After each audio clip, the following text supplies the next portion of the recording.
going on, everybody?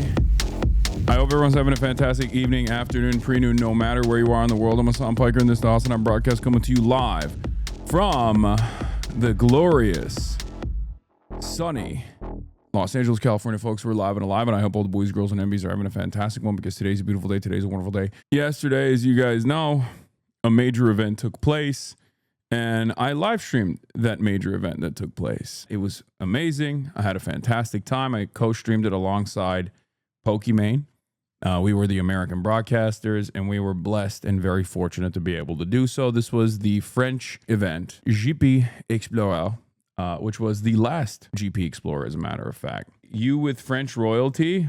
My chat are assholes. They're calling you Slay, and they're saying, Hassan, leave. Hassan looks out of place. Yeah, we want just girls. That's crazy. That's crazy. But you can girl out a bit. Yeah, I'm tapped in on Girly Pop Nation. What is this? Yeah. Am I doing it? Yes, you are. All right. Vibes yesterday with all the guests were great. I know. I realized how different things could be. As far as having not Austin and not Cutie Cinderella. Obviously, Will's fine. But having not Austin and not Cutie Cinderella as my podcast co-host, and instead having the better half of the yard, and also Pokimane was fantastic. It was basically like a 7-hour podcast. Wow, 34-year-old man realizes streaming with your friends is fun, mind-blowing stuff. I know. Unk tries fashion and casting. Il a une petite tête. Show up. Et des grandes. Show up. Well, you want me to stand up? Is that what you're saying? She said stand up, do a 360, do a backflip. I'm too broad. Like, it's this. So everything that I wear proportionally looks strange, I think. But I feel you've really learned to play to your proportions. I try to, but this is, Give us this like is a what little I got. A 360? 360, little runway action. Oh my God. Do they know that we have like an audience over there? So he's doing this in front of everyone. They're waving. Salut! Voila. Oh my God, they're so Montre-lui. cute. Not know who I am at all. Like they're just like, oh, guy up there on the stage with all of my favorite content creators. Yeah, this is the most no motion I've ever been in my whole life. Watching Pokimane do work as do the influencer stuff and do it so professionally, as opposed to someone like myself where I just kind of do these sorts of things and don't actually promote it at all. So whatever gets clipped gets clipped, and then whatever doesn't get clipped, nobody really knows. Okay, she was so good. I get it. That no wonder she's an international superstar, because she's homies with all the French content creators. She was doing videos with them, TikToks with them. I was not. I didn't do any of those things. I did not do any of those things at all. And I don't know how I would be able to do those things if we're being real. I don't know, but too busy yelling at your chat in a hotel room. Yeah, that's true. But I think you guys enjoyed it quite a bit, right? I mean, we had the total at peak was 1.5 million live concurrent viewers. I think we had around 30K in here. I don't know how much Ebai had. Ebai had only 70K. Oh shit. Okay. When I saw Ebai, he had 20K, and that gave me a little bit more confidence, because I was like, okay, damn, if he's got around my range, then, because when I first started live streaming, I had 15K and he had 20K or something. So I was like, damn, it was a lot better than I thought it was going to be. I thought we were going to have 100 people watching, because it's the exact opposite time. It was the exact opposit time that I normally stream at. We ended the broadcast at the time that I normally start the broadcast at. We started the broadcast at 3 a.m. Pacific time and ended it at 10 a.m. Pacific time. So for that reason, it was always going to have less viewership. But ultimately, it's not even a view count Andy situation. You guys have to understand, I'm there for my friend, and my goal is to try to make it as worthwhile as possible. My goal was to try and show this to the American audience, to the best of my ability, to show this event to the American audience, to show them how the Frenchies do it, right? But yeah, it was pretty good. What is this? Hassan and Pokey? What? Oh yeah, the Albanians, along with the Chinese, make up 1/8 of the world's population. Enver Hoxha.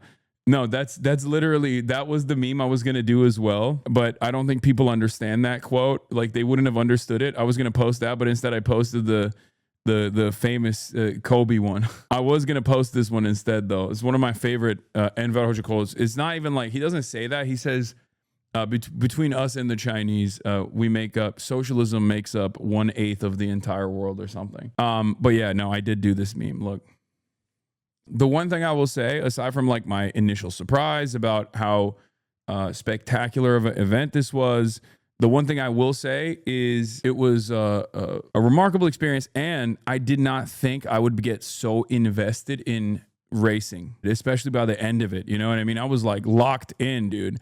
I was trying to host my face off. You know what I mean? I was broadcasting my freaking face off. Start watching Formula One.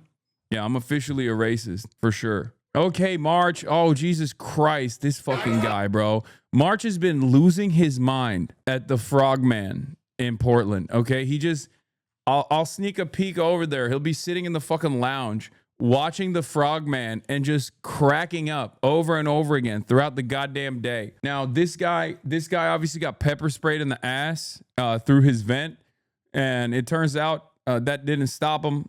This is now a Portland icon, a Portland hero, if you will. He's popping off, and March really loves him. Let's take a look at this new video. Look, he's a giver, but he's not selfish. He's a taker too. Frogman is verse. You didn't have one on standby? Nope. No. Okay. Can I see your airbag? Oh, you got in the way. Can you tell me what happened when they put the mace on you? Nothing. I kind of coughed a little, but that was about it. That's about as much as it did to me.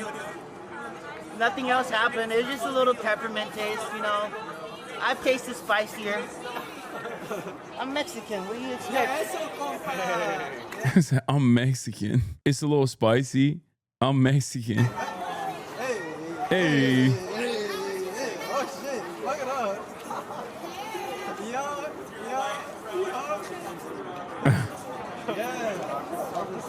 Sure, actually.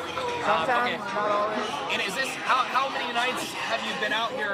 This shit not funny. What? Why? What could you possibly take issue with? Like, no, it's not funny. It's fucking hilarious and it's awesome. The fuck do you mean this shit's not funny? So what are you talking about? It's amazing. That person's out there in the streets. You're not. Why are you fucking complaining about how they choose to conduct themselves? You know? Yeah, I know Fox News talked about Connor as well. This was an amazing 1 minute and 33 seconds where they were like, Connor is making waves, man. Connor is making waves. It's just, I no longer have to do anything. You know, my job here is done, folks. My job here is done. It's over. Okay. I'm retiring. ConnorEatsPants is now going to take my place. Okay. He's conducting himself so perfectly through this treacherous media landscape. You feel me? He's killing it. He's absolutely killing it. Joe Rogan of Fortnite. Yeah, he is the real Joe Rogan of the left, bro. How does he keep getting guests? Oh, Connor? I have no idea. All right, now let's watch Connor get mentioned from Fox News, Fox and Friends. Pivot, Charlie. Across the aisle, you have Democrats who are still playing ridiculous games trying to curry favor with young male voters. Politico reporting Newsom plays Fortnite, that's a video game, talks Kamala Harris, Snoop Dogg, and how Oh my God. Yeah, these guys know how to fucking talk to the youth. Snoop Dogg? Gaming is bad.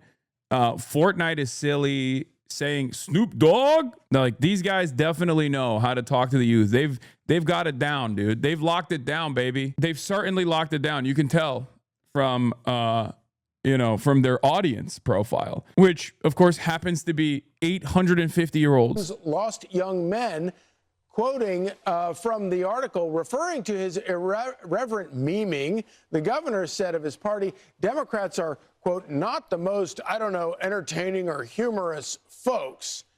So, yeah, because that is definitely true, but I'm thinking that maybe Gavin Newsom is not the answer to that. Well, it's also, he's so unoriginal. Yeah. Right? Like, even his press team trying to copy the way the president speaks and the average viewer age of a youthful 67. 67 is the youngest Fox News watcher. the way he tweets, right? Like, they can't do anything on their own. And I'm sorry, but playing video games is sending men in the direction that we do not want as a country, right? The whole point of President Trump and this resurgence and the fact he's doing so with men is because he's doing manly things. He's going to sporting events. He's a business guy. He's building. He's creating. He's dreaming. He wants bigger. He's a doer, you know? And then what Gavin Newsom and Democrats are saying, just sit around and be like a beta man and play video games. Yeah. I mean, come on, man. Between Gavin Newsom and Donald Trump, who's more of a manly man? Like, are we being for real? All of the stuff that they could get Gavin Newsom on, caring too much about his hair or putting makeup on, Donald Trump does 1,000 times more than he does. You know what I mean? At least he can actually go outside and be physical, as opposed to Donald Trump, who is terrified of exerting any sort of power because he thinks he has a finite battery. He has a finite amount of time on this planet, and that his battery will drain too hard if he actually does anything remotely physical. All day long, don't talk to girls, you know, don't go out and build things, don't try to go out and get a job, don't do anything of significance, of importance. One of the funniest things I've observed has been that the gamer right-wing contingency has actually experienced the exact same thing that like regular American right-wingers experience, where they get so horny for racism and they end up voting for the Republicans. And then those Republicans will immediately ruin whatever minimal amount of like happiness they derived from the world, from their regular existence. Obviously, the normal example of this is like taking away people's like opportunities for upward social mobility, their social safety nets, because they're like black people are using it as well. But like, I like that in the new generation of gamers, a lot of them have found themselves in the throes of right-wing commentary, and they vote for the Republicans now, if they vote at all, or they at least like defend the Republicans quite a bit.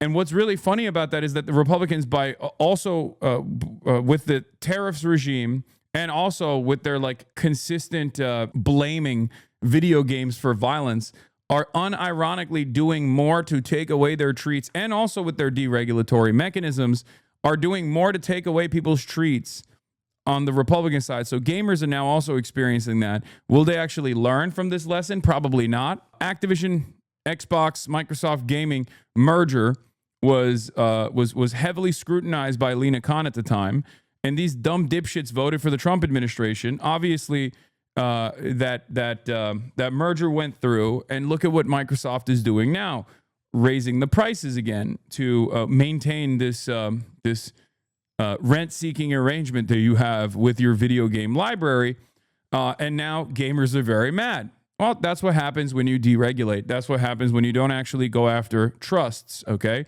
That's number one. Number two, Donald Trump's tariffs initiatives have absolutely made consoles and all these other like different periphery gaming items incredibly expensive. So you did that, gamers. I hope you enjoy it. You voted for it, and you're getting exactly what you wanted. Now wait till Grand Theft Auto 6 comes out, as Cinemarxism also personally pointed out in the chat, and then the dumbfuck Republicans will really heighten the outrage. They'll heighten the outrage and basically claim that Grand Theft Auto 6 is responsible for all the violence. And then they'll ban it. And then gamers will really learn a lesson, except they won't, because they're stupid. Sorry. Here is LINA once again, vindicated. In March 2023, Microsoft told the court Game Pass prices will not increase as a result of the Microsoft-Activision merger.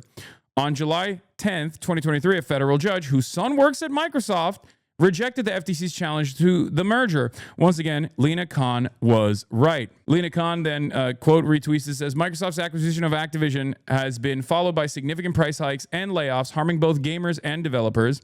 As we've seen across sectors, increasing market consolidation and increasing prices go often hand in hand. As dominant firms become too big to care, they can make things worse for their customers without having to worry about the consequences. We told you this was going to happen. I literally interviewed LINA on this issue, but obviously gamers were too worried about, you know, not having the same titty size that they're used to in their video games, or thinking that like Sweet Baby Ray Inc. or whatever the fuck was like ruining gaming by making characters queer. Have you looked at the upcoming EA acquisition by PIF, Silver Lake, and Affinity Partners? Yeah, I'm familiar with it. Going to be another spectacular moment for gamers, because now Saudi Arabia, which reflects their politics in general, is going to be purchasing this franchise. So Fantastic stuff.